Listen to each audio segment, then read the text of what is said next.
Hi అండి, అందరికీ Andhra kitchen Nirmal అండి. ఇప్పుడు నువ్వుల లడ్లండి, చూడండి ఎంత చక్కగా వచ్చాయో. ఒక కప్పు నువ్వులండి నీళ్ళు చొక్కేసుకుంటూ చిట్పట్లాడే వరకు వేయించుకోవాలండి. మంచి స్మెల్ వస్తాయండి. వేరొక బౌల్లోకి ట్రాన్స్ఫర్ చేసుకొని ఇవి మిక్సీ పట్టుకోవాలండి. ఒక 5-6 యాలకులు వేసి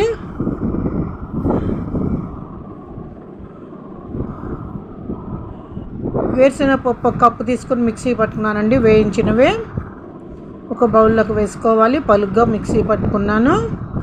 ఒక స్పూన్ నెయ్యి వేసుకొని డ్రై ఫ్రూట్స్ వేసుకున్నానండి. వాల్నట్స్, గుమ్మడిపప్పు, పుచ్చపప్పు, బాదం ద్వారగా వేయించుకోవాలి. మిక్సీ పట్టుకున్నానండి. ఇవి కూడా పట్టుకి బెల్లం పొడి, బెల్లం ఒక కప్పు మొత్తం,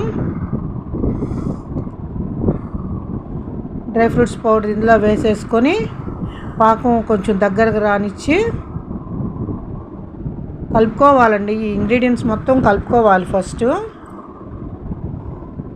పాకం అలా దగ్గరికి రానిచ్చి పోసేసుకోవటమేనండి. చూడండి అలా దగ్గరికి వచ్చింది కదండి. ఇప్పుడు పోసేసుకోవటమేను.